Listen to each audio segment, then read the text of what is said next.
মানুষ আল্লাহর ইবাদত করার জন্য সৃষ্টি হয়েছে, এরা আল্লাহর ইবাদত করবে। তো ইবাদত কি জিনিস, ইবাদত কিভাবে করা হয়,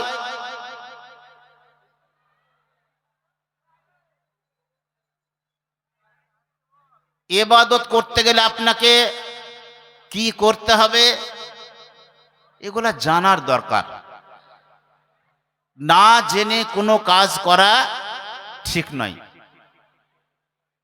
ইবাদতের মূল কি আমরা জানি। নামাজ পড়া ইবাদত, রোজা রাখা ইবাদত, হজ করা ইবাদত, কালেমা পড়া ইবাদত, কোরআন তেলাওয়াত করা ইবাদত, এগুলো সব ইবাদত।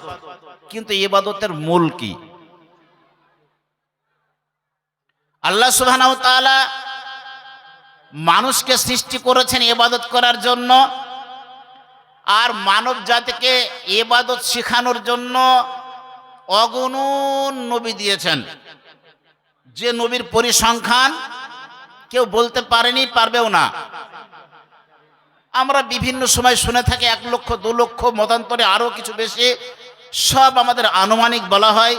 এক কথায় অগণন নবী রাসূল আল্লাহ পাঠিয়েছেন, আর সেই নবী রাসূলদেরকে ইবাদত শেখানোর দায়িত্ব দিয়েছেন। ইবাদত শেখানোর দায়িত্ব নিয়ে নবীগণ এসেছেন পৃথিবীর মাটিতে। তা আমাদের উপরে যে নবী এসেছিলেন, আমরা যে নবীর উম্মত, আমরা সেই নবীর কথা বলবো, বিশ্ব নবীর কথা। তো বিশ্ব নবী তিনি যখন পৃথিবীর মাটিতে এসেছিলেন, ইবাদত শেখানোর জন্য মানুষের মাঝখানে দায়িত্ব পেলেন, তো আল্লাহ সুবহানাহু ওয়া তাআলা সর্বপ্রথম নবীকে বলেছিলেন যে তুমি মানুষকে ইবাদত করতে বলো। বলেছিলেন সর্বপ্রথম কি বলেছিলেন? ইকরা বিইসমি রাব্বিকাল্লাযী খালাক। সর্বপ্রথম আল্লাহ যে হুকুম করলেন সেটা হচ্ছে ইকরা। আল্লাহ বলছেন হে নবী তুমি মানুষকে বলো, ওরা পড়বে। তো যদি পড়তে হয় তাহলে কোথায় পড়বে? মাঠে না রাস্তায়? পড়তে গেলে পড়ার একটা নির্দিষ্ট জায়গার দরকার, যার জন্য পড়াশোনা শেখার জন্য। পড়াশোনা শিখবে কিসের জন্য? ইবাদতের জন্য। আর ইবাদতের জন্য পড়ার দরকার, তো পড়ার জন্যই আমরা চাঁদ ঘরের মানুষ। আমার শ্রদ্ধেয় উস্তাদ মুন্সি জুবায়ের সাহেব অক্লান্ত পরিশ্রম করে এই ইবাদতখানা তৈরি করেছিলেন, যেখান থেকে মানুষ ইবাদত শিখবে। এই একটা গাছ, এই গাছে বড় মেহনত করে তিনি পানি দিয়েছেন। এই গাছটাকে গড়তে গিয়ে তিনি যে কি পরিশ্রম করেছিলেন তার ছোট্ট একটু নমুনা আমার কাছে আছে। আমি তিনার সঙ্গ দিয়ে মাথার উপরে ব্যাটারি, বগলে মাইক, আর একটা হাতে মাইক্রো মানে যেটা অ্যাম্প্লিফায়ার মেশিন, এগুলো হাতে বগলে মাঠে করে এ গ্রাম থেকে সে গ্রাম, এ গ্রাম থেকে সে গ্রাম গিয়েছি। মানুষের দাঁড়ে দাঁড়ে গিয়ে চেয়ে চেয়ে নিয়ে এসে আস্তে আস্তে আস্তে আস্তে মাদ্রাসাটা এত বড় রূপ পেয়েছে। মুসলমান খুব ভালো করে লক্ষ্য করবেন, ছোট্ট একটা জিনিস আজ বাড়তে বাড়তে কত বড় হয়েছে।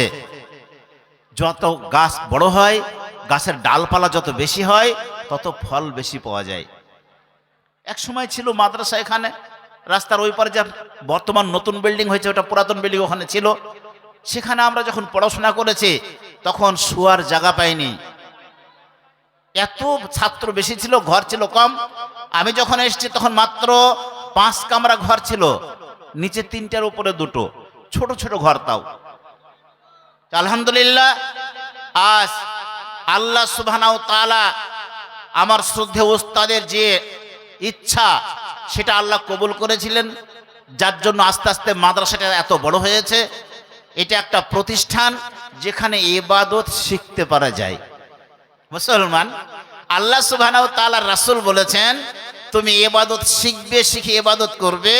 তো ইবাদত শিখতে গেলে সর্বপ্রথমে একটা মানুষ ঘুম থেকে উঠা থেকে আবার ঘুমানো পর্যন্ত সারাদিন কি করবে সেটা আপনাকে শিখতে হবে। কোথায়? মাদ্রাসায়।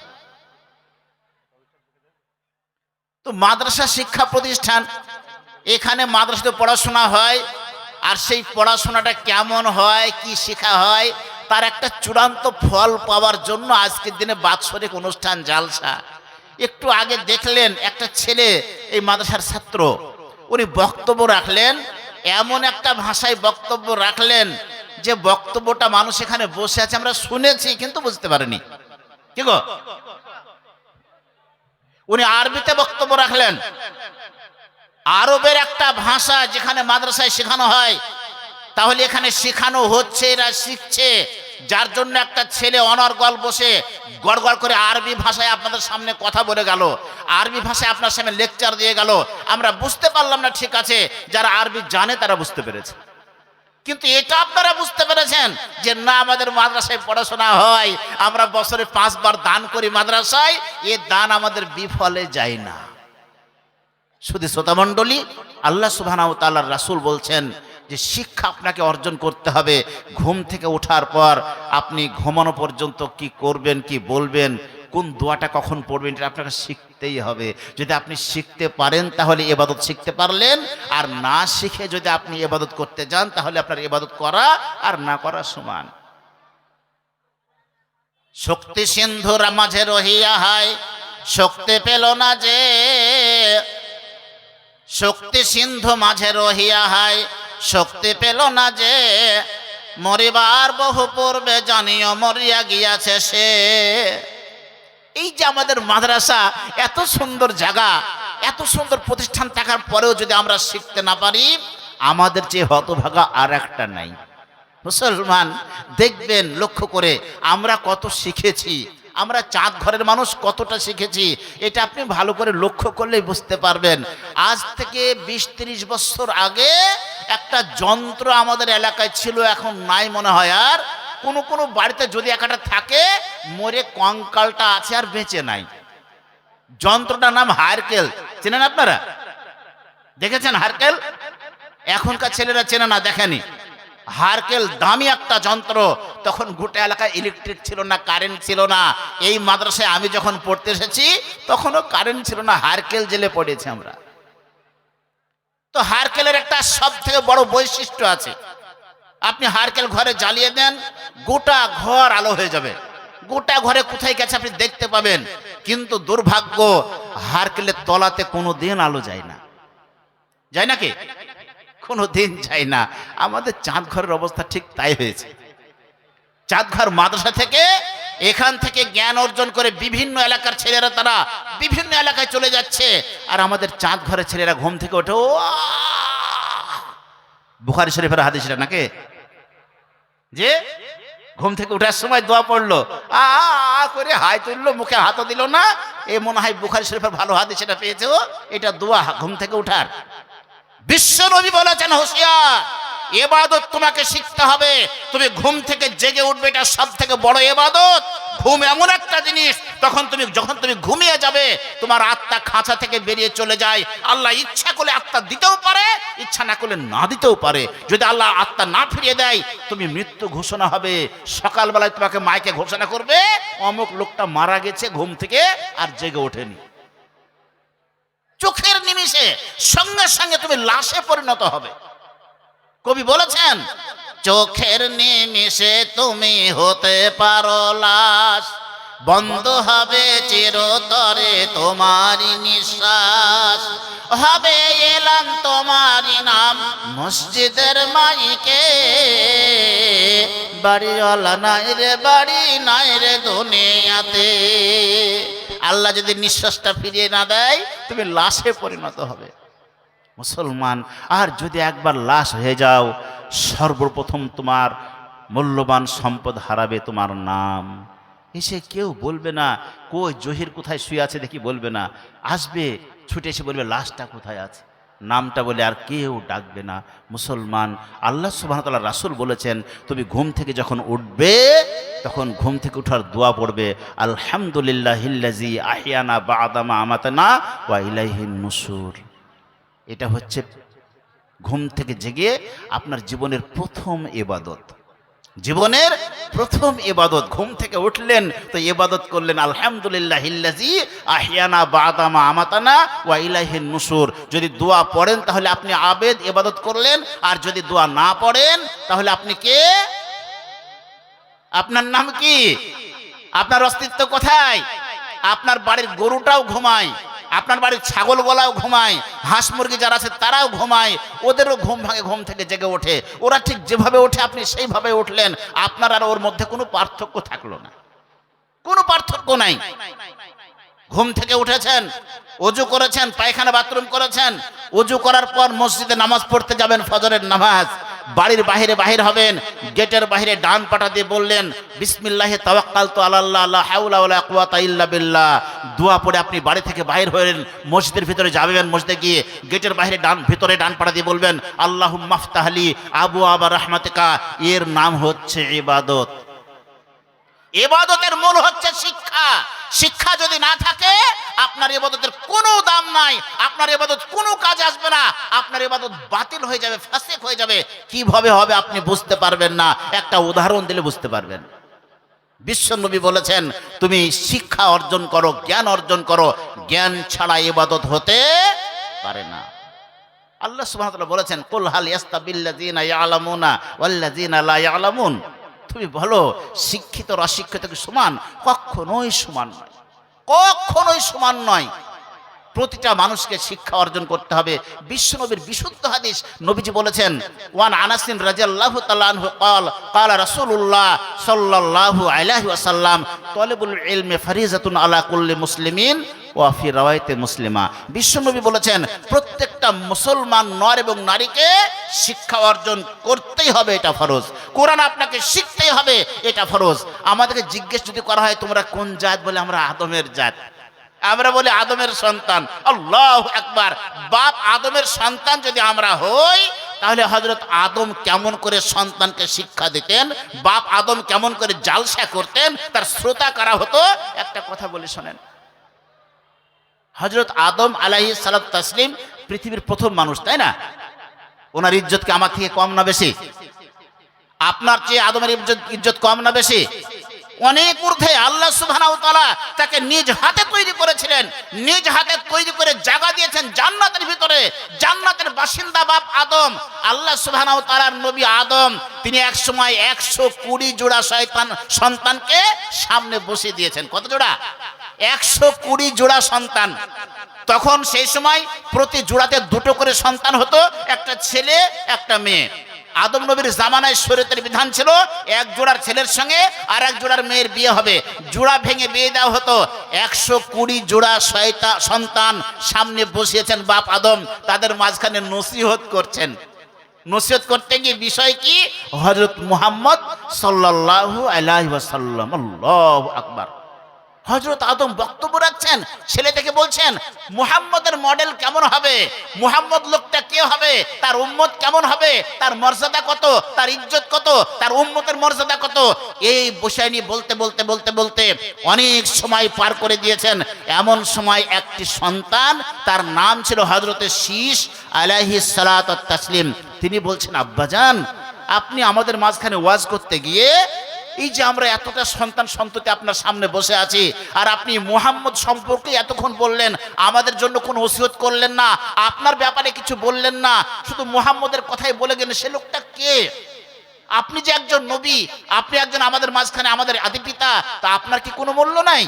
হযরত আদম সেই দিন বলেছিলেন হে বৎস তুমি শোনো, আমি আদম বলছি মুহাম্মদ সাল্লাল্লাহু আলাইহি ওয়াসাল্লাম তিনি এমন একজন মানুষ হবেন তার কাছে আমার সম্মান নগণ্য মাত্র। কেন? কিসের জন্য? হযরত শীশ বললেন আব্বা জান তিনি একজন নবী, আপনিও তো একজন নবী, আপনাকে তো আল্লাহ নিজ হাতে তৈরি করেছেন, আল্লাহ আপনার প্রতি সম্মান দিয়ে জান্নাতে রেখেছেন। এত সম্মান পাওয়ার পরেও আপনি তার কাছে নগণ্য, তাকে আল্লাহ কি এমন দিয়েছে? সেই সময় আদম বলেছিলেন হে বৎস তোমরা শোনো, আল্লাহ সুবহানাহু ওয়া তাআলা আমি আদম বলছি, আল্লাহ সুবহানাহু ওয়া তাআলা মুহাম্মদকে এমন 5টা গুণে গুণান্বিত করবেন, মুহাম্মদকে এমন একটা 5টা উপহার দেবেন, সেই উপহার তোমার পিতা আদমকে দেওয়া হয়নি। একবার জোরে বলুন সুবহানাল্লাহ। পৃথিবীর প্রথম মানুষ আল্লাহ সুবহানাহু ওয়া তাআলা তাকে নিজ হাতে বানিয়েছিলেন, সসম্মানে জান্নাতে রেখেছিলেন। কিন্তু শেষ নবী মুহাম্মদ সাল্লাল্লাহু আলাইহি ওয়াসাল্লামকে এমন 5টা উপহার দেওয়া হবে, এই 5টা উপহার আদমকে দেওয়া হয়নি। তার সন্তানেরা বলল, আব্বাজান এমন কি নিয়ামত তাকে দেওয়া হবে, এমন কি উপহার দেওয়া হবে, যদি একটু খুলে বলতেন তাহলে আমরা বুঝতে পারতাম। হযরত আদম বললেন, হে আমার ছেলে মেয়েগণ, তোমরা শোনো, আল্লাহ সুবহানাহু ওয়া তাআলা 1 নম্বর উপহার দিয়েছেন মুহাম্মদকে, যে তার উম্মত যারা হবে তারা ভুল করবে, অন্যায় করবে, তারা পাপ করবে, গুনাহ করবে। পাপ গুনাহ করার পর যেখানে গুনাহ করবে সেখানে দাঁড়িয়ে ক্ষমা চাইলে আল্লাহ তখনই সঙ্গে সঙ্গে সেখানেই ক্ষমা করে দেবে, কিঞ্চিত মাত্র দেরি করবে না। বলুন সুবহানাল্লাহ। কি ফেসিলিটি রে ভাই! হ্যাঁ, আল্লাহ সুবহানাহু ওয়া তাআলা কি নিয়ামত দিয়েছেন আমাদেরকে। আমরা বিশ্ব নবীর উম্মত, আমরা গুনাহ করব, আমরা পাপ করব, আর আমাদের পাপ করার পর সঙ্গে সঙ্গে যদি বলি, আল্লাহ রাব্বানা যালামনা আনফুসানা ওয়া ইল্লাম তাগফির লানা ওয়া তারহামনা লানাকুনান্না মিনাল খাসিরিন, আল্লাহ আমি বড় গুনাহ করেছি, আমাকে ক্ষমা করে দাও, আল্লাহ সঙ্গে সঙ্গে তখনই ক্ষমা করে দেবে। হযরত শীষ বলছেন, আব্বাজান তার উম্মতরা গুনাহ করবে, ক্ষমা চাইলে ক্ষমা করে দেবে, এটা কি নিয়ামত হলো? হযরত আদম বলছে, তোমার বাপের দিকে তাকিয়ে দেখো, তোমার বাপ জান্নাতের ভিতরে বসবাস করত, তোমার মা ছিল, আমি একটা মাত্র ভুল করেছিলাম, একটা ভুল করার জন্য আমাকে 350 বছর কাঁদতে হয়েছে। 350 বছর কাঁদতে কাঁদতে কাঁদতে কাঁদতে 350 বছর পর আল্লাহ আমার গুনাহ মাফ করেছে। 350 বছর পর আমি ক্ষমা পেয়েছি। আর আদমের হযরত মুহাম্মদের উম্মত যারা হবে তারা গুনাহ করবে, ক্ষমা চাইবে, সঙ্গে সঙ্গে আল্লাহ সেখানে ক্ষমা করে দেবে। এর থেকে বড় নিয়ামত আর কি হতে পারে? হযরত শীষ বললেন, আব্বাজান তাহলে 2 নম্বর নিয়ামতটা কি দিয়েছে, 2 নম্বর অফারটা কি আছে? হযরত আদম বললেন, হে বৎস তুমি শোনো, আদমের সন্তান তাদের জন্য আল্লাহ সুবহানাহু ওয়া তাআলা বিশ্ব নবীর উম্মতের জন্য 2 নম্বর নিয়ামত দিয়েছেন। তারা যখন ভুল করবে, তারা যখন গুনাহ করবে, তারা যখন পাপ করবে, তাদের পাপের জন্য তাদেরকে বাড়ি থেকে বাহির করা হবে না, পাপের কারণে বাড়ি থেকে তাড়িয়ে দেওয়া হবে না, পাপের কারণে বাড়ি থেকে তাদেরকে নামিয়ে দেওয়া হবে না। আর তোমার পিতা আদম একটা মাত্র পাপ করেছিল, একটা পাপের জন্য আমাকে আমার নিজ বাড়ি জান্নাত থেকে নামিয়ে দেওয়া হয়েছে, আমি জান্নাত থেকে পৃথিবীতে চলে এসেছি। আর মুহাম্মদের উম্মত যারা হবে তারা পাপ করবে, কিন্তু আল্লাহ তাদেরকে বাড়ি থেকে বাহির করে দেবে না। একবার জোরে বলুন সুবহানাল্লাহ। আল্লাহ সুবহানাহু ওয়া তাআলা উম্মতে মুহাম্মদকে এত বড় নিয়ামত দিয়েছেন যে তারা পাপ করবে, পাপের জন্য আল্লাহ সুবহানাহু ওয়া তাআলা বাড়ি থেকে বাহির করে দেবেন না। হযরত শীষ বললেন, আব্বাজান আর কি কোনো নিয়ামত দিয়েছেন মুহাম্মদের উম্মতকে? আল্লাহ সুবহানাহু ওয়া তাআলা আর কি কোনো অফার দিয়েছেন? হযরত আদম বললেন, বেটা শোনো, আল্লাহ সুবহানাহু ওয়া তাআলা মুহাম্মদের উম্মতের জন্য আর একটি বৈশিষ্ট্য দিয়েছেন, আর একটি বড় নিয়ামত দিয়েছেন। সেই নিয়ামতটা কি? তারা যদি পাপ করে, তারা যদি গুনাহ করে, পাপ করবে, গুনাহ করবে, ক্ষমা চাইবে, কিন্তু তাদের কাছ থেকে তাদের স্ত্রীগুলোকে কেড়ে নেওয়া হবে না, তাদের কাছ থেকে তার স্ত্রীকে আলাদা করে দেওয়া হবে না। আর তোমার পিতা আদমকে আল্লাহ সৃষ্টি করেছেন, নিজ হাতে তৈরি করার পর সসম্মানে জান্নাতে রেখেছেন। এত নিয়ামতপূর্ণ জান্নাতে ছিলাম আমি, আমার সুখের সীমা ছিল না, কিন্তু একটা ভুলের কারণে আমার কাছ থেকে তোমার মাকে আলাদা করে দেওয়া হয়েছিল। এমন করে আলাদা করে দিয়েছে দুজনকে আল্লাহ সুবহানাহু ওয়া তাআলা। যখন আমাদের দুজনকে জান্নাত থেকে নিচে নামিয়ে দিলেন, আমি তো উঠতে উঠতে উঠতে উঠতে ভারতের শরণদ্বীপে, ওই ভারতের শরণদ্বীপ এখন বর্তমান যেটা শ্রীলঙ্কার আদম পাহাড়ে এসে নেমেছিলাম। আর তোমার মা জেদ্দায় নেমেছিল। দুজন 2 দেশে হয়ে গিয়েছিলাম। দুজনের বিয়োগে এত ব্যতিব্যস্ত হয়েছিলাম আমরা, এক অপরের জন্য কাঁদতে কাঁদতে 350 বছর কাঁদার পর আমাদের মিল হয়েছে। আর আদম নয়, মুহাম্মদের উম্মত যারা হবে তারা যদি ভুল করে, তারা যদি অপরাধ করে, অপরাধের জন্য একদিনের জন্য তাদেরকে স্বামী স্ত্রীকে আলাদা করা হবে না। পৃথিবীর মাটিতে স্বামী আর স্ত্রীকে যদি আলাদা করে দেওয়া হয়, এটার যে কত বড় যন্ত্রণা, এই যন্ত্রণার ব্যথা সবাই বুঝতে পারবে না। যে আলাদা হয়েছে তাকে একবার জিজ্ঞেস করে দেখো, জিজ্ঞেস করে দেখবেন একবার। যে লোকটার স্ত্রী মারা গিয়েছে তাকেও একবার জিজ্ঞেস করবেন, যার স্ত্রী ছেড়ে তার কাছ থেকে দূরে চলে গিয়েছে তাকেও একবার জিজ্ঞেস করবেন। যার ব্যথা সেই ছাড়া কতটা ব্যথা বলতে পারবে না। হযরত শীষ বললেন, আব্বাজান তাহলে আর কি কোনো নিয়ামত আছে? উম্মতে মুহাম্মদের জন্য আর কি ফেসিলিটি আল্লাহ দিয়েছেন? হযরত শীষ বললেন, হে বৎস শোনো, উম্মতে মুহাম্মদের জন্য মহান আল্লাহ আর একটা নিয়ামত দিয়েছেন। এটা হচ্ছে বড় নিয়ামত। সেই নিয়ামতটা কি? উম্মতে মুহাম্মদী তারা দুনিয়াতে চলাফেরা করবে, দুনিয়ায় বসবাস করবে। চলাফেরা করতে গিয়ে পাপের সঙ্গে জড়িয়ে যাবে। চলাফেরা করতে গিয়ে তারা এমন কিছু পাপ করবে যে পাপ করার জন্য আল্লাহ সুবহানাহু ওয়া তাআলা তাদের অঙ্গ থেকে বস্ত্র হরণ করবেন না, তাদের পোশাক কেড়ে নেবেন না, তাদের কাছ থেকে পোশাকটা কেড়ে নেবেন না। আল্লাহ সুবহানাহু ওয়া তাআলা, আমি আদম জান্নাতের ভিতরে ছিলাম, একটা অন্যায় করার জন্য আমার অঙ্গ থেকে পোশাক পর্যন্ত খুলে নিয়েছিলেন। আল্লাহ আমাকে এমন করে নিচে নামিয়ে দিয়েছিলেন, আমরা এক অপরের দিকে তাকাতে পারিনি, আমি এক অপরের দিকে তাকিয়ে দেখতে পারিনি। আমাদের পোশাকটা আল্লাহ খুলে নিয়েছিলেন। আর উম্মতে মুহাম্মদের জন্য মহান আল্লাহ কোনোদিন পোশাক খুলে নেবেন না, ওদেরকে উলঙ্গ করবেন না, বেজ্জতি করবেন না। এই যে একটা বড় ইজ্জত আল্লাহ দান করেছেন, এর থেকে বড় নিয়ামত আর কি হতে পারে? মুসলমান, এত নিয়ামত আল্লাহ সুবহানাহু ওয়া তাআলা আপনাকে দিয়েছেন। আপনি উম্মতে মুহাম্মদী। হযরত শীষ আলাইহিস সালাম বলেছেন, আব্বাজান, তাহলে তার উম্মতের জন্য এত বড় নিয়ামত। আল্লাহু আকবার। হযরত আদম আলাইহিস সালাম বলেছেন, আরেকটি নিয়ামত আল্লাহ দিয়েছে, শোনো কি?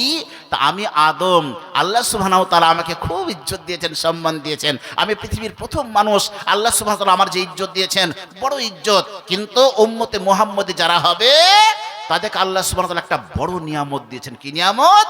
হযরত আদম তার সন্তানদের সামনে বললেন, হে আমার বেটা, হে আমার বেটি, তোমরা শোনো, আল্লাহ সুবহানাহু ওয়া তাআলা উম্মতে মুহাম্মদের জন্য এমন একটা ফেসিলিটি দিয়েছেন, এমন একটা নিয়ামত দিয়েছেন, যে নিয়ামতটা অন্য কোন নবীকে, অন্য কোন রাসূলকে দেওয়া হয়নি। কি সেটা? তো উম্মতে মুহাম্মদীকে আল্লাহ এমন একটা রাত দিয়েছেন, এমন একটা রাত্রি দিয়েছেন, যে রাত্রিতে তারা আল্লাহর ইবাদত করবে, বন্দেগী করবে। বিশ্বনবী যেমন করে শিখিয়ে দেবেন সেই পদ্ধতি অনুযায়ী ইবাদত করবে। ইবাদতের জন্য মহান আল্লাহ একটা রাত্রির ইবাদতে 1000 মাসের নেকি দান করবে। একবার জোরে বলুন সুবহানাল্লাহ।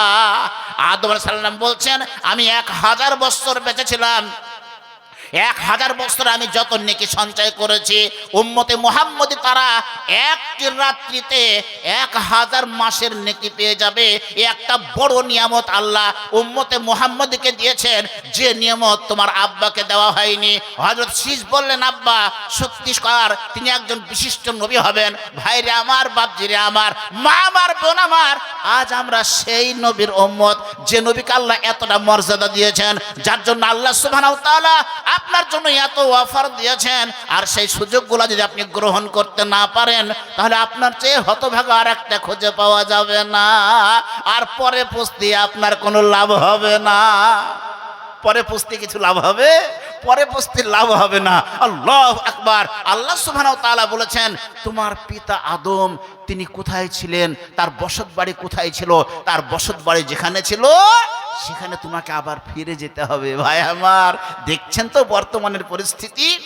দেখতে পাচ্ছেন, জমি দাদু বিক্রি করে গিয়েছে, বাপরা জানে দাদু বিক্রি করেছিল, তার নাতিপুতেরা বলছে আমার দাদু জমি বিক্রি করেছে কিন্তু রেজিস্ট্রি করে দেয়নি। কাগজ দেখছিস, দাদুর নামে রেকর্ড পর্চা সব আছে। জমি দখল করতে চলে যাচ্ছে, লাঠি ঠ্যাঙালে বলছে কি, এ জমি আমাদের জমি। কেন? বলে আমার দাদুর নামে আছে, তাই রেকর্ড পড়ছে আমার বাপ দাদুর, রেকর্ড পড়ছে আমার দাদুর, আমরা তার ওয়ারিশ, আমরা পাবো। তোমাদের প্রমাণ দেখাও। টাকা দিয়ে কেনার পরেও আপনার প্রমাণ না থাকার জন্য আপনার জমি আপনার কাছ থেকে হাতছাড়া হয়ে যাচ্ছে। ঠিক তো নাকি? আল্লাহ সুবহানাহু ওয়া তাআলা বলছেন, বান্দা আমি আল্লাহ তোমাকে সৃষ্টি করেছি, আর তোমার পিতা আদমকে সৃষ্টি করেছি। আদমকে সৃষ্টি করার পর রেখেছিলাম কোথায়? জান্নাতে। জান্নাত হচ্ছে তোমার বসত বাড়ি। তোমার বাপ সেখানে বসবাস করেছে, আদি পিতা। তোমরা তারই যদি সন্তান হও, তাহলে রেকর্ড পর্চা ধরে জান্নাতে যাওয়ার ব্যবস্থা নাও। জান্নাতে তোমাকে যেতে হবে। এই দুনিয়া তোমাকে থাকতে দেবে না, এই দুনিয়া তোমাকে রাখবে না। দুনিয়া এমন একটা জায়গা, দুনিয়া এমন একটা বেঈমান জায়গা, এ কারোর সঙ্গে সমঝোতা করে না, সবারই সঙ্গে একই বেঈমানি করে। আপনি দুনিয়াতে অর্থ উপার্জন করলেন, অনেক টাকার মালিক হলেন, অনেক সম্পদ করলেন, সুন্দর নয়ন জোড়ানো একটা বাড়ি করলেন, এই বাড়িতে আপনাকে চিরদিন থাকতে দেবে না, দেবে না। এই বাড়ি আপনাকে এমন একদিন আসবে, আপনাকে বাড়ি থেকে বাহির করে দেবে। আপনার মৃত্যু যখন হয়ে যাবে, বাড়ি থেকে আপনাকে বাহির করে দেবে। আপনার অঙ্গ প্রত্যঙ্গের যত পোশাক আছে সব খুলে নেবে। আপনার যদি দাঁতটা লড়ে গিয়েছিল, ডাক্তার সোনার তার দিয়ে দাঁতটা বেঁধে দিয়েছিল, আপনার ছেলেরা হাতুড়ির বাড়ি দিয়ে দাঁত থেকে সোনার তারটা খুলে নেবে, আপনার অঙ্গে দেবে না, দেবে না। মুসলমান কি করবেন তাহলে? আপনাকে আসল বাড়ির ঠিকানা খুঁজে বাহির করতে হবে, আর আসল বাড়িতে আপনি কিভাবে যাবেন সেটা নিয়ে ভাবতে হবে। কবি বড় আফসোস করে বলেছেন, কবি বড় আফসোস করে বলেছেন যে মুসলমান তোমার ঠিকানা কোথায়?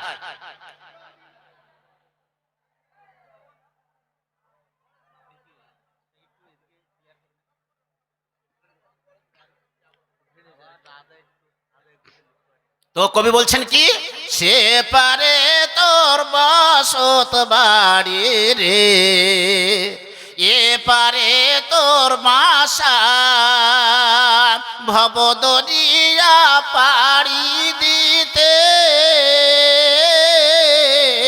কেমনে করলি আশা রে, সে পারে তোর বসত বাড়ি রে। মুসলমান, ওই পারে আমাদের বসত বাড়ি, ওই পারে আমাদেরকে যেতে হবে। আল্লাহু আকবার। বসত বাড়িতে যাওয়ার জন্য একটা লোক, তার নাম বহুলুল পাগল। লোকটার নাম বহুলুল পাগল। দরবেশ মানুষ, আল্লাহওয়ালা মানুষ, আল্লাহর ওলি, রাস্তায় বসে বসে মাটিতে দাগ কাটছে। বুঝতে পেরেছেন?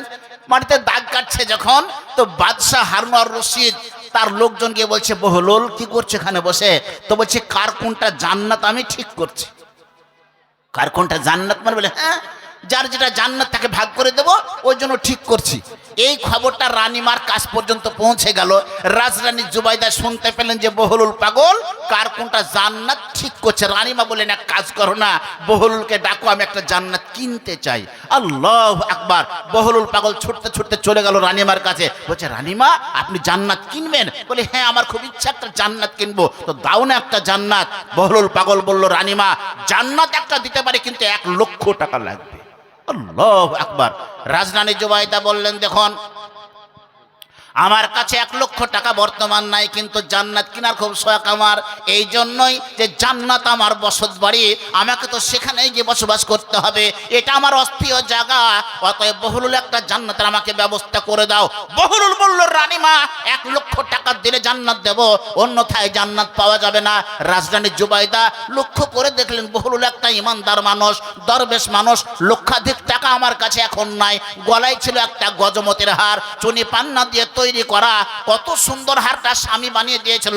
রাজরানী জুবাইদা গলা থেকে হারটা খুললেন, হারটা খুলে বলছেন, বহুলুল এই হারটার 1 লক্ষ টাকার থেকে বেশি দাম হবে, যদি হারটা নিয়ে আমাকে জান্নাতটা দাও তাহলে আমার বড় উপকার হয়। বহুলুল পাগল জান্নাতের বিনিময়ে হারটা গ্রহণ করলেন, আর হিজিবিজি দাগ দাও একটা জান্নাতের কাগজ রানীমাকে দিয়ে চলে গেলেন। রাজরানী জুবাইদা হারটা দেওয়ার পর মনে মনে ভাবছে, আরে আমার স্বামী প্রতিদিন রাজ দরবার থেকে বাড়ি আসে, বাড়ি আসার পর আমি যখন একটু তার সামনে পায়চারি করি, সুন্দর পোশাকে ভূষিত হয়ে, সুন্দর সাজে সজ্জিত হয়ে স্বামীর সামনে যখন একটু যায়, আমার স্বামী অত্যন্ত খুশি হয়ে যায়। বিশ্বনবী মুহাম্মদুর রাসূলুল্লাহ সাল্লাল্লাহু আলাইহি সাল্লাম তিনি বলেছেন, হে বিশ্বের নারীগণ, ছলে বলে কৌশলে তোমাকে আল্লাহ যে কৌশল দিয়েছে, সেই কৌশল দিয়ে স্বামীকে সন্তুষ্ট করো। স্বামীকে সন্তুষ্ট করলে আল্লাহ সন্তুষ্ট হয়ে যাবে। রাজরানী জুবাইদা মনে মনে ভাবছে, আজকে আমার স্বামী আসবে, হারটা গলায় দেখতে পাবে না, যদি জিজ্ঞেস করে তাহলে কি হবে।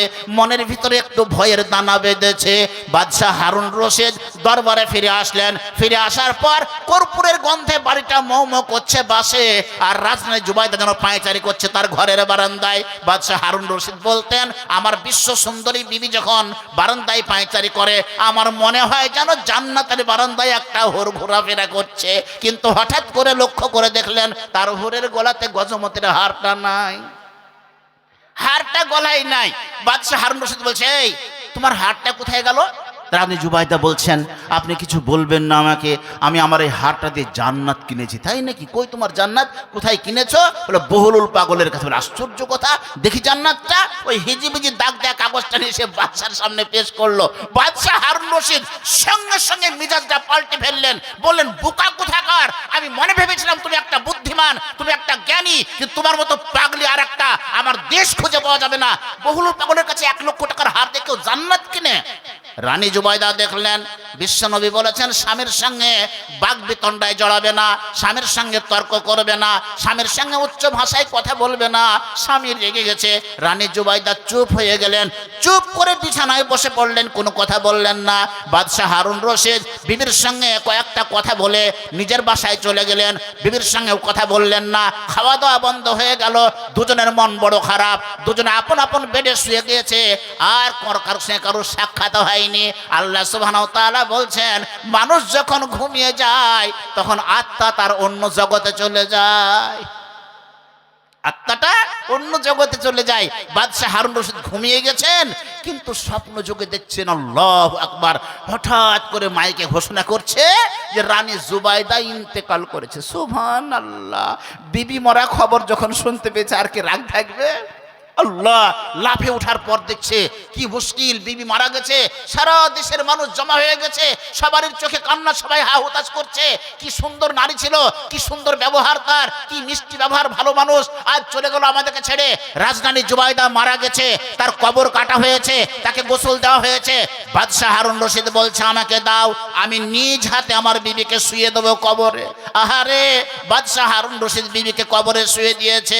বিসমিল্লাহি আলা মিল্লাতে রাসূলিল্লাহ এই দোয়া পাঠ করার পর মাথা খাড়া করার আগে বলছে, বিবির মুখটা আমি আরেকবার সুন্দর করে দেখে নেই। কাফনটা খুলে দেখছে, কাফনের ভিতরে বিবি নাই, সামনে একটা সুড়ঙ্গ রাস্তা চলে গিয়েছে, আর সেই রাস্তা ফুল দিয়ে ঢাকা আছে, ফুল ছড়ানো আছে। বাদশাহ হারুন রশিদ সুড়ঙ্গ রাস্তা দেখে গুটি গুটি পায়ে রাস্তা দিয়ে হাঁটতে শুরু করলেন। একটু যাওয়ার পর দেখছেন সুবহানাল্লাহ, বাদশাহ হারুন রশিদের কি প্রাসাদ, তার থেকে আরো সুন্দর প্রাসাদ বানানো হয়েছে সামনে। এত সুন্দর প্রাসাদটা দেখে নয়ন জড়িয়ে যাচ্ছে। বাদশাহ হারুন রশিদ এমনি করে তাকিয়ে তাকিয়ে দেখছেন। এমন সময় দেখলেন গেটে একটা দারোয়ান।